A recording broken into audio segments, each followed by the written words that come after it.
It's been really a movement that has been reflecting the Swedish society in a way, and singing has been closely connected to that. 1, 2, 3, 4. Yes. And now even. Let's add the 8 notes. If these were the quarter notes, you know, the power when you only use your voice, and the vulnerability in that, and also the love that happens because you know that you have to be generous, and you also have to be quite courageous to do that.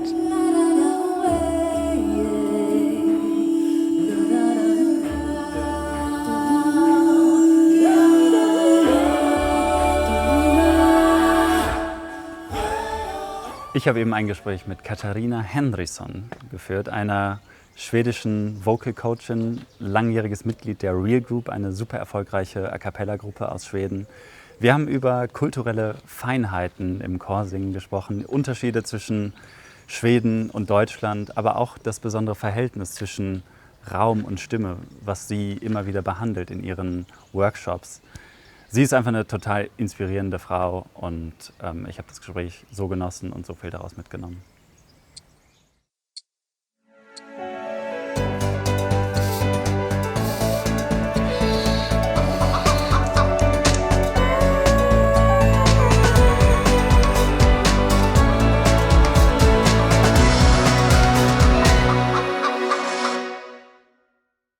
Katarina, you've been traveling here from Stockholm as well. I did as well because I moved there for a couple of months.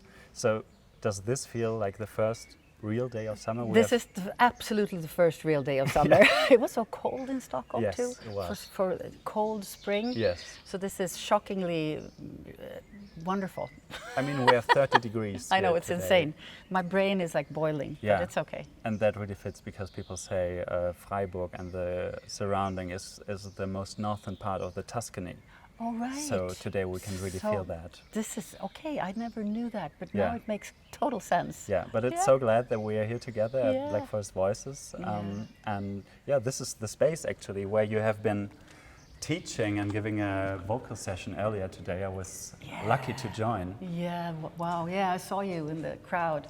This is such a beautiful room and it was really nice. It really is, and I wondered, because I mean you've been touring around with the Real Group for over 30 years, I think, and you went to basically everywhere between US and Japan. Yeah. And I've read that you've worked with space as well a lot, and I've also seen how you integrated it into your workshops. I've seen that you sometimes did this workshop at the Modern Museum, for example, in Malmö, and you really put this emphasis on the intersection of space and singing. Oh, absolutely.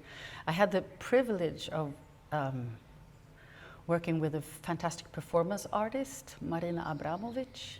So I was actually in Germany with she was doing a part that, I mean, I was this much in that. But it's been one of my major interests since I left the Real Group, like what is it that connects us? Because I felt, strangely enough, that from what I got from doing being part of some of her performance pieces, and having sung with the Real Group, I felt that in the center of that, there is something that is the same. And, you know, I guess we're talking about just human condition of connection. And then that has interested me a lot. So I've tried to work from thinking that, okay, if you take away all the songs, if you take away everything that is around, whatever, and then start from there, then how do you communicate? How do you, and what are the simple ways of reaching each other? And so I actually do a performance on the island of Gotland that I've been doing for, it's going to go for 10 years, but I'm now on year number 7. Wow.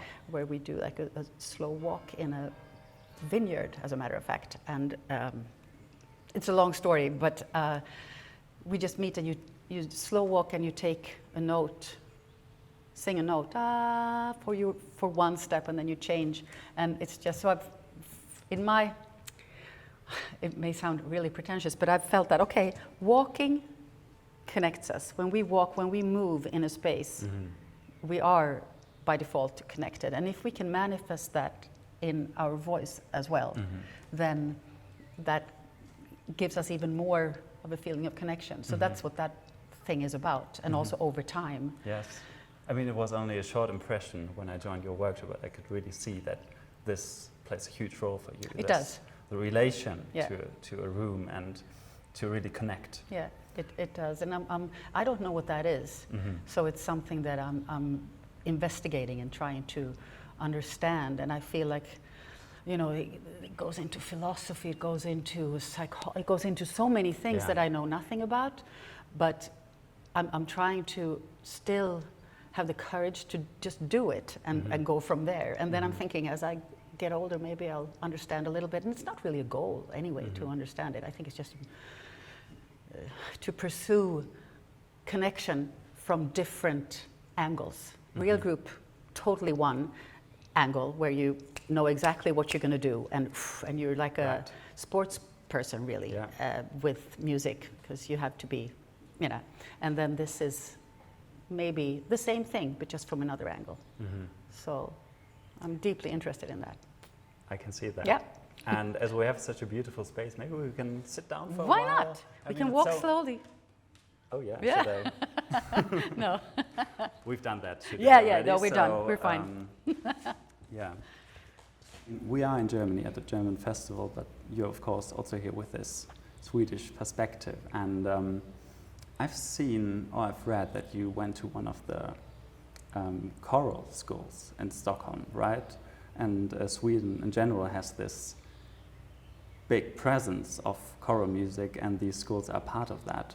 And then I was kind of amazed to read that you didn't always feel this close connection to choral singing then when you became a teenager and so on, and that you had other things to do, like working in a jazz club and touring with other bands. So how do you feel about that you're still, in the end, reconnected with that? That's exactly how it was. I was like in this choir school, and at that time, we're talking now late 70s, early 80s, right? Or, yeah. And there weren't that many of these choir schools, but at that, I was extremely proud when I was 10, 12, 11, you know, I were 10, 11, 12, and of being in the choir school. And as I got a little older, I felt that that was maybe a bubble, and that we were, you know, just patting each other's backs and saying how good we are. And I just felt that that was claustrophobic, really. And so I just wanted to get out of that. And also musically, it was kind of a classical or choral classical thing, and I was really interested in I got more and more interested in jazz and groovy, more of that pop music. So that's why I kind of left it for a while. I mean, the Real Group always had the privilege of performing at festivals with choirs and vocal groups. And I just found that it's just such a warm feeling, and I guess it took me some years to really appreciate it, but it came quite early that you know, the power when you only use your voice, and the vulnerability in that, and also the love that is, that happens because you know that you have to be generous, and you also have to be quite courageous to do that. It became very apparent. So it didn't, maybe I was away for about 10 years, and then I started to feel again that, yeah, the choir people are my people as well. But I really must say that what I've had with me since I was a teenager and the interest in jazz is that, and that is something that I'm also in the Real Group, I think we try to have an element of that you are also expressing yourself, and everybody has to do that and be true to yourself, and nobody can really tell you what to do with that. Yeah.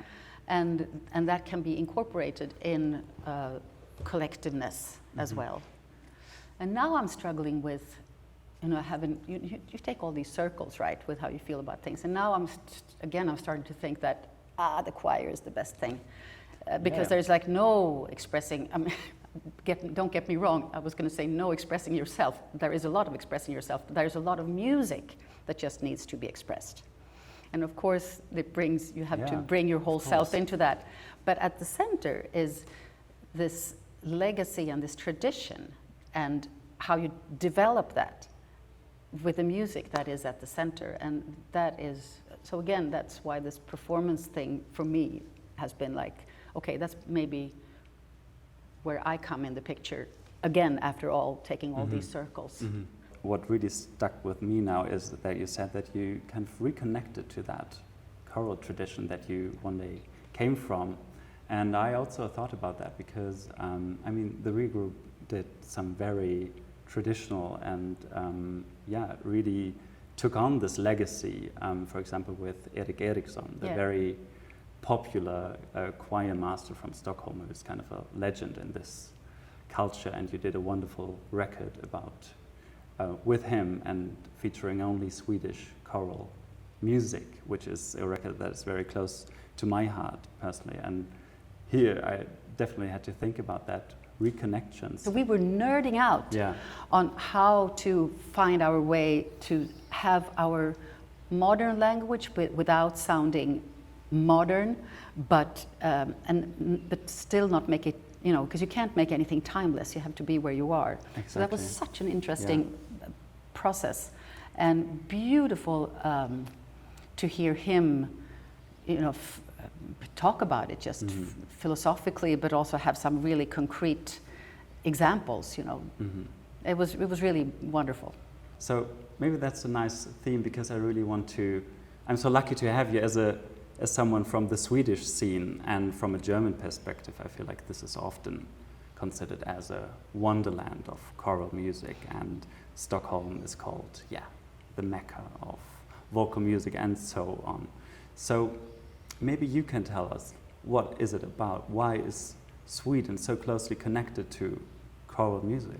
I obviously don't have one answer, but just this weekend, the Swedish choral organization, Svenska Körförbundet, was celebrating 100 years. And I happen to be on the board, and there is a new book that is written about a person who's like extremely knowledgeable and who had a little lecture about that, and I've also been checking out the book. But what he points out is that, of course, in the beginning, there was this, I mean, if we're talking 100 years back at least, I mean, there was, people have been singing way before that, but just going into what is now the modern Swedish traditional choral culture started with in the schools, and then of course it was only men, because women, we're talking early 1900s, and then it was used as something to connect us, and not thinking about the church, but about the working, the unions. And so the music was very forceful and had that, that's what it was supposed to do.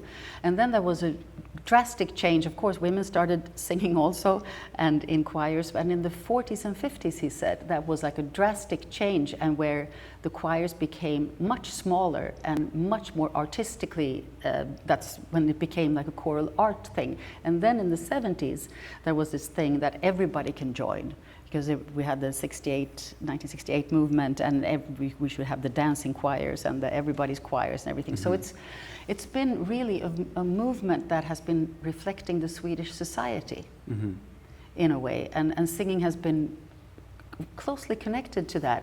I was especially amazed to read about this certain period in your life when you had this ambiguity about chorus singing, and you maybe found it a bit too uncool, because I personally could really connect to that. And I feel like also a lot of maybe youngsters in Germany sometimes feel like that chorus singing is not the first thing you tell your friends in school, and it sometimes has this dusty image and is closely connected to institutions like the church that is just ringing outside. And I was wondering, do you feel a certain development in this image of chorus singing since then? Has it become, I mean, both of us know it is cool, but does everyone know? If everybody understands this, I'm not 100% sure, but I definitely think that there has been a change, also because choral singing and vocal group singing has developed massively for the past, I mean, the 20, 30 years. And I mean, you can have opinions about different television formats that bring up singing and idol and blah, blah, blah. But, it's a lot of singing going on. And young people may think that being a singer is when you have a microphone and a backtrack, or you stand in front of something, all of that. It doesn't really matter what it comes from, because if people get the feeling that, singing is something that is really, really fun, then I think that's fine with me. And I think that has absolutely spread out in society as a whole. Of course, I have to realize that I'm in circles where that is the case, and even the younger people do it because they think it's extremely cool. But it wasn't like that really when we started out with the real group, where at least it was a lot less of it. So I feel that both these, funny enough, the commercial formats, as I said, in the States, and also in that we have bought, I suppose, for Swedish television, and then the change that has brought about in the groups that are performing and that are doing things, so it's a huge change, I think. And then, but I think that there's one thing that is sad about it though, and that is that we also need people to play instruments. It's funny that I should say that, but people mistake making music for standing with a microphone and singing. There's like, we have to have some people that know how to play the instruments and put the time into that as well. So as much as I think that everybody should be singing in choirs, but to we can't forget the other side. No, you have to you have to remember the band. Yeah, we need them as well. We totally do. Maybe one could even say that the work of groups like the Real Group has contributed to this kind of development, that these groups as yours have been around and maybe changed this image a bit, because genres were sometimes transferred and there was a lot of jazz and pop music around, and this is something we really also have to talk about this. It's your main artistic work within 30 years, so do you also feel like you contributed something to this landscape like that? It's really, really difficult to say yes to that, because it's like I'm so surprised when people tell me that, but now when I do this, I go to festivals and people they say that is the case. Yes. So I have to trust that, and I also feel that in a way it wasn't like a conscious action on our part at all, because we never decided when we started that, okay, we will do this. It was always from one year to the next, like, so what songs are we doing? Should we do an album? It was never like 5 year, So we just kept doing something, and we didn't look so much to how we were being received, for good and for bad. We just kept on doing it. And then after a while, that apparently did something, at least within the vocal world, and also a little bit outside. So yeah, I'm really, really happy that that's what has happened. And when somebody like you suggests that I'm a part of it, I get quite like, wow, yeah, maybe, thank you. Yeah, flattered and a little humbled. Like yeah. I already mentioned in the beginning, and as we sit here, we can see that now you're taking another path to shape this landscape and to, teach other people, maybe help them in their journeys becoming artists. But you also have a very interesting role about international choir collaborations at this Erik Eriksson Chorus Center, right? So, as I understood it, this is also an initial part of that, to somehow build bridges between cultures through choral music sometimes. How do you do that? We do it, absolutely, and that is our aim, to build bridges. But I feel like that work for me is also just to make sure that choir music is, that choir singers, especially younger ensembles, that they can come and be in a place where it's already kind of beautiful. So you dare to take risks there, because it's so nice, so that it's hard to go wrong, so to speak. But it's also demanding, because in a place like that, Erik Eriksson, the hall of Erik Eriksson, it's like you have to have a good ambition to be there. So that's, I feel very, very happy to be the artistic director of making that happen. But what you were suggesting about the building bridges, I still, when I see the work of the real group, and I see the work of Rajaton and the international groups that I know very well, I think the action of being out there and really performing and meeting the audience does just as much for that bridge building as having a place in Stockholm that wants to invite people. So it's yeah. It's both part of it. It absolutely is.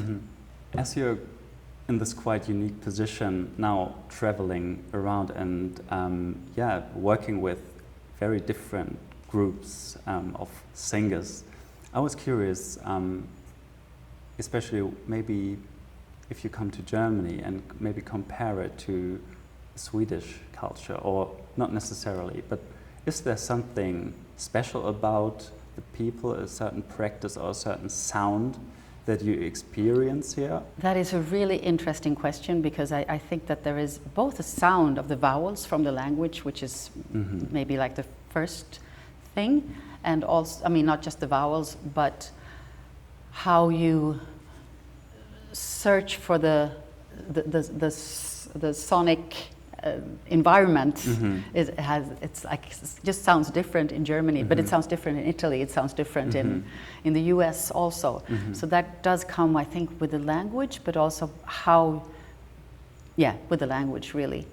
But then in Germany, I'm struck by,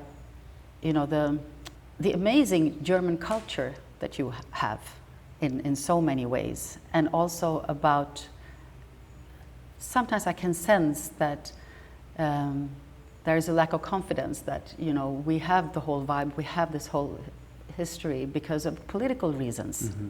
So I think that there's a really, really fine line, and I find that humility from the German choirs being really beautiful, and I don't know how else to deal with it, because I also think that it is, how should I say, correct within a bigger political context and cultural history, blah blah. But I'm struck by that sometimes, because there's so much knowledge and there's such a deep respect for culture here, which I lack in Sweden actually, and obviously for choir music as well. Yeah, as I said, it's just admired from this perspective. Yeah.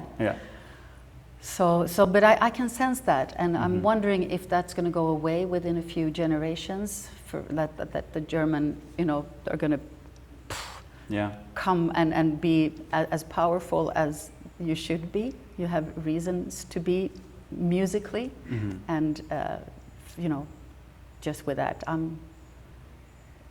because I'm sometimes struck by how I get this questions from German people about how to do certain things, like, what? But that's your field.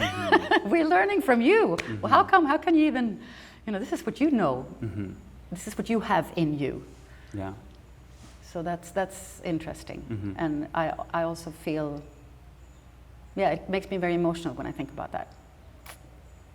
I mean, this is basically culturally bridging, I would say, which we just talked about or touched on as well. To see these sensitive differences and to acknowledge them, and maybe find a common interaction on them. Yeah. As we talked about in the beginning, that you also put an emphasis on space in your contemporary work. I was wondering, I mean, we've seen you in this room today, like being very active, and I really enjoyed joining and got a sense for this approach you told us about. What do you want to be left in a space like that when you are done with your work and with the people?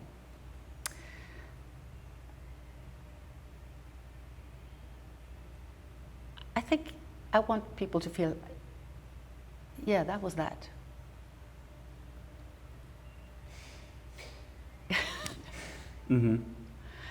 you know, and just bring that and not necessarily think so much about it, but just that was something that happened, and to not have to. And I'm in that.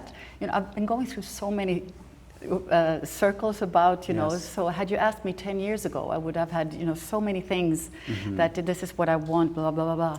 But just now I feel like there's such an urge for us to just be connected and to not have to tell why or how, and to, which I was actually doing that check on this, because I mean. Yeah, I like how you had your notebook. Yeah, yeah. And you were having a checklist. Basically. Yeah, yeah. So, but I mean, that's a method. When you leave, it's like, I don't want people to have to go through, okay, did that, you know, or to have a checklist. I just want them to have been there, and to preferably have just forgotten other things and just have been there in the presence. And it's a lot to ask, so, but that's what I would like. That was that. That was that? Yeah, that was, that was that. And you don't have to say that it was good or bad or this and that or why or what now. It was just like, yeah. Yeah, maybe we should also find an end on that notion of that was that. Thanks for sharing your presence and your perspectives with us and reminding us of a few things about singing and choral traditions. And enjoy the rest of the festival. And I sure will. Thanks for having me. See you in Stockholm. Absolutely, will do. Thank you, Thank Jonas. you. Thank you.